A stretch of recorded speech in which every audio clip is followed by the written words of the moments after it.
Assalamualaikum warahmatullahi wabarakatuh. Perkenalkan, saya Denny Vidya, NIM 2330407009. Sini saya dari kelompok 1 PI. Sini saya akan mempresentasikan hasil proyek kami yang berjudul Sistem Pakar Klasifikasi dan Analisis Risiko Stunting pada Anak Balita di Posyandu Desa Priangan berdasarkan standar WHO. Sini ada anggota kelompoknya berjumlah 15 orang. Langsung saja latar belakangnya. Stunting merupakan permasalahan gizi kronis pada anak balita yang terjadi akibat kekurangan gizi dalam jangka waktu panjang. Kondisi ini tidak hanya berdampak pada pertumbuhan fisik anak, tetapi juga mempengaruhi perkembangan kognitif serta kualitas sumber daya manusia di masa depan. Tingkat posyandu pada penilaian stunting masih banyak dilakukan secara manual sehingga berpotensi menimbulkan keterlambatan dan ketidakkonsistenan dalam pengambilan keputusan. Seiring berkembangnya teknologi informasi dan kecerdasan buatan, artificial intelligence, sistem pakar dapat dimanfaatkan untuk membantu proses klarifikasi dan analisis risiko stunting secara lebih cepat, konsisten, dan akurat. Standar World Health Organization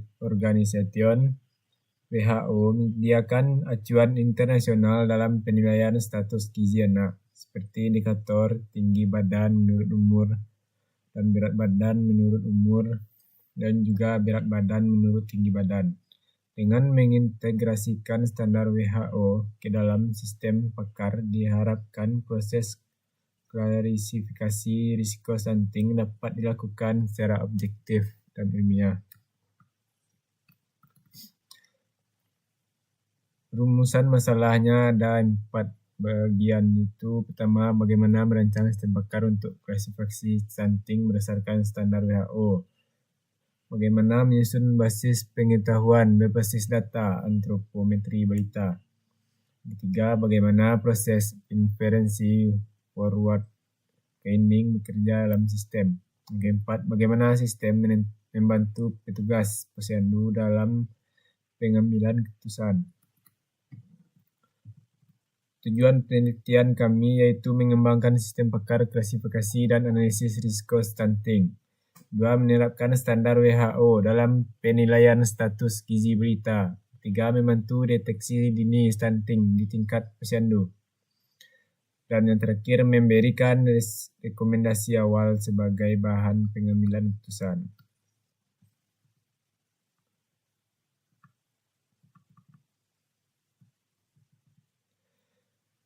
Metode forward training. Metode ini merupakan salah satu metode inferensi dalam sistem pakar yang bekerja dengan cara melakukan penalaran dari fakta-fakta awal menuju suatu kesimpulan.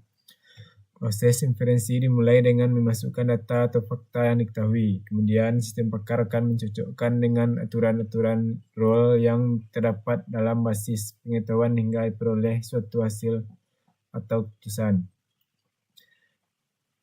Pada penelitian ini, metode forward training digunakan karena sesuai dengan karakteristik permasalahan klasifikasi risiko stunting pada anak balita. Data awal yang digunakan merupakan data antropometri anak, seperti umur, jenis kelamin, berat badan, tinggi badan, serta nilai Z-score berdasarkan standar WHO.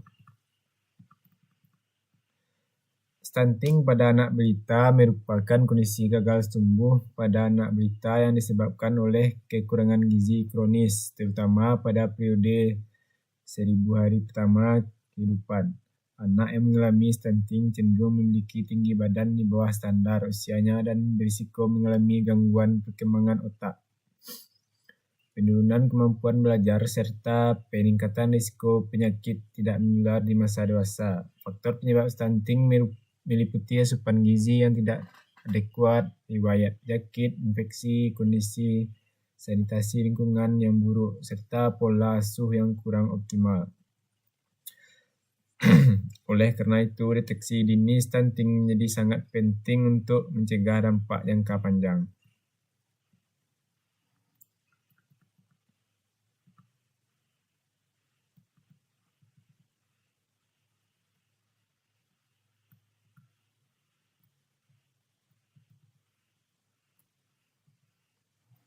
Sini ada juga metodologi pengembangan sistem. Pada metodologi pengembangan sistem yang digunakan dalam proyek ini adalah metode sistem pendukung keputusan berbasis sistem pakar dengan teknik inferensi word counting. Metode ini dipilih karena proses pengambilan keputusan dalam sistem dimulai dari data atau fakta yang dimasukkan oleh pengguna. Kemudian ditelusuri berdasarkan aturan-aturan yang telah ditentukan untuk menghasilkan suatu kesimpulan. Sini ada juga penentuan kriteria dan pembobotan. Berdasarkan pengetahuan yang telah dikumpulkan, dilakukan identifikasi kriteria atau faktor risiko stunting yang relevan. Setiap kriteria diberikan bobot sesuai dengan tingkat pengaruhnya terhadap kejadian stunting berdasarkan hasil penelitian terdahulu. Faktor yang memiliki pengaruhan signifikan diberikan bobot yang lebih besar dibandingkan faktor lainnya. Pembobotan ini digunakan sebagai dasar perhitungan risiko pada proses inferensi forward training untuk menentukan tingkat potensi stunting balita yang belum terklasifikasi stunting. Cara penyusunan aturan rule-based sistemnya yaitu nilai. If nilai tinggi badan menurut umur, standar WHO, balita stunting. B. If balita tidak stunting dan tidak mendapatkan ASI eksklusif dan tambahan bobot risiko. Jadi, if total bobot sama dengan nilai tambang batas dan balita berpotensi stunting tinggi.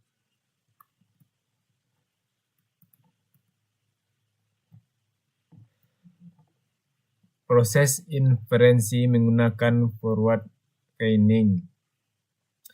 Proses ini dilakukan dengan metode forward training, yaitu sistem melakukan penalaran dari fakta-fakta yang dimasukkan oleh pengguna. Langkah-langkah inferensi forward training dapat sistem pada sistem ini adalah sebagai berikut.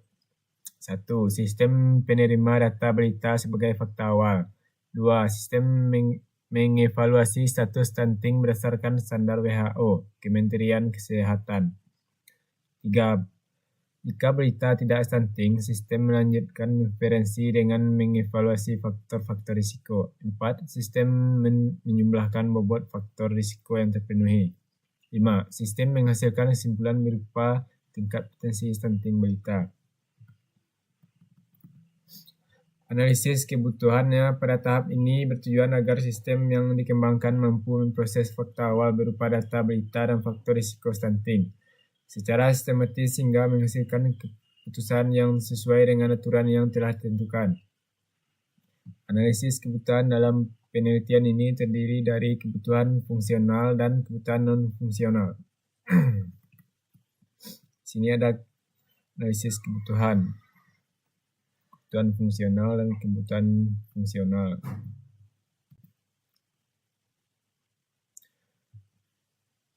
Pada tahap ini lakukan penentuan kriteria bobot dan alternatif yang digunakan dalam sistem.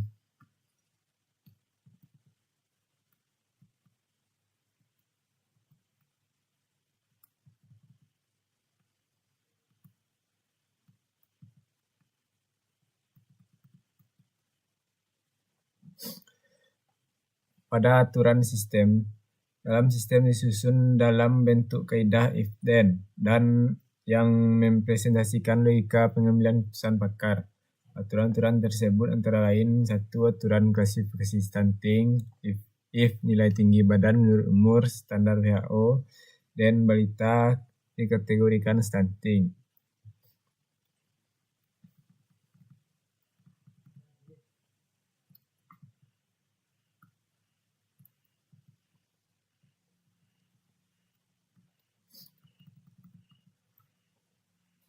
Sini kita masuk ke implementasi sistem. Ujian input data berita seperti jenis kelamin dan usia, berat badan, panjangnya.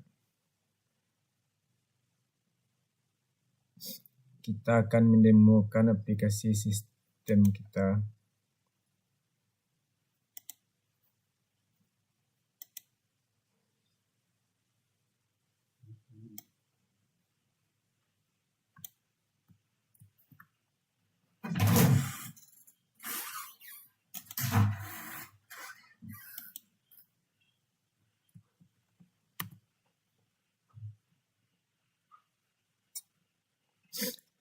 Ini adalah tampilan hasil dari aplikasi kami, yaitu sistem deteksi dini potensi stunting berdasarkan Permenkes No. 2 tahun 2020 yang berjudul Sistem Pakar Potensi Stunting. Sini ada data tampilan antropometri anak.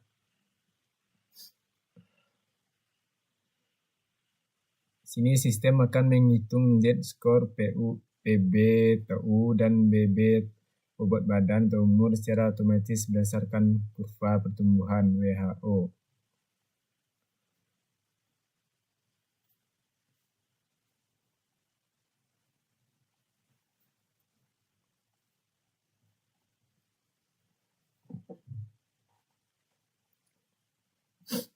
Sini ada jenis kelamin.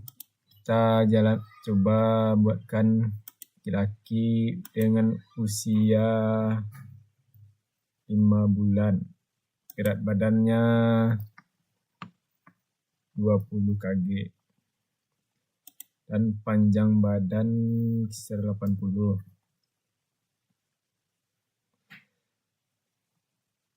Faktor risiko non-antropometri. Jawab ya jika faktor risiko terjadi.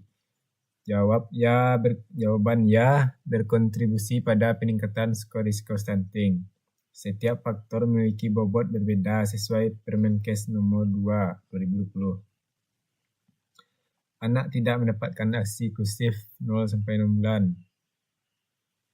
Ya. MPASI anak 6 bulan kurang dari 6 bulan tidak mengandung sumber protein hewani yang cukup. Ya. Anak diberi makan tidak responsif atau kurang frekuensi makan. Tidak. Ibu hamil diagnosa KEK atau tidak mendapatkan PMT tablet tambah darah. Anak lahir dengan berat badan lahir rendah atau prematur, ya. Anak tidak ditimbang atau diukur di posyandu setiap bulan. Potensi kan weight faktor ini tidak terdeteksi, ya. Keluarga tidak memiliki akses sanitasi yang layak atau air minum tidak aman, tidak. Anak mengalami infeksi berulang, misal diare, tidak. Anak memiliki status imunisasi tidak lengkap sesuai usia. Ya. Sini kita akan diagnosa sekarang. Hasil diagnosa sistem deteksi dini potensi stunting Permenkes nomor 2 tahun 2020. Status risiko tinggi. Potensi stunting tinggi, rujuk segera. Akan keluar tampilannya secara otomatis. Kombinasi faktor risiko antropometri sangat tinggi. Skornya 2,0. Meski belum stunting secara klinis, diperlukan rujukan dan perbaikan intervensi total.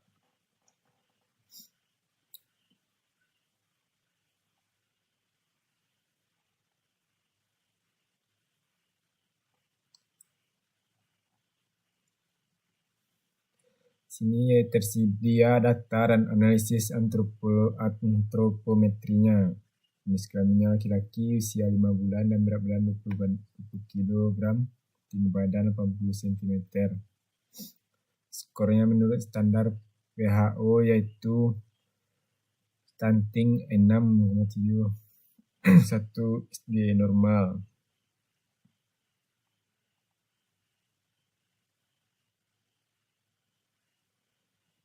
Sini akan tersedia faktor risiko lingkungannya yang berkontribusi terhadap peningkatan risiko stunting F1, F2, F3, F4, F5, F6, dan F9.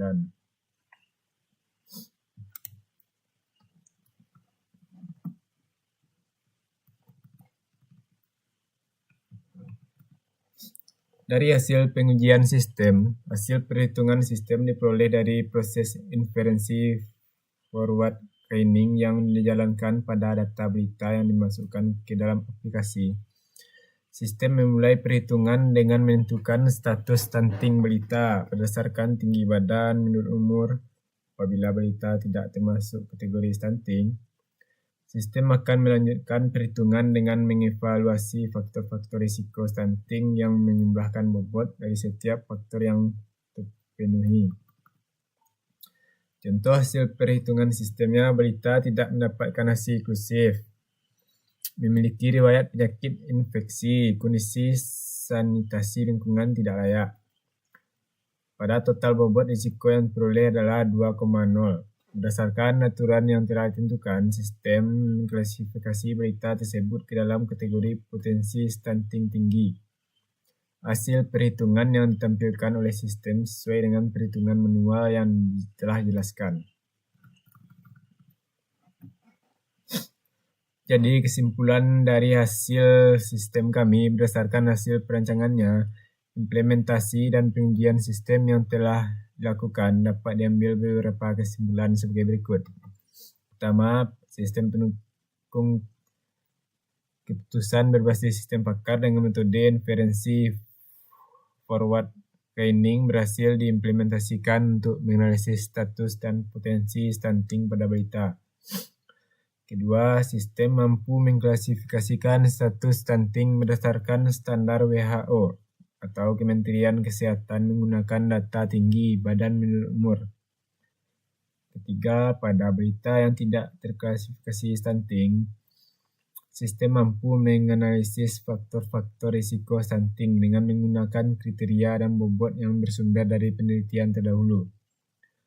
Hasil perhitungan sistem menunjukkan kesesuaian dengan perhitungan manual sehingga dapat disimpulkan bahwa proses inferensi forward training berjalan dengan baik dan konsisten.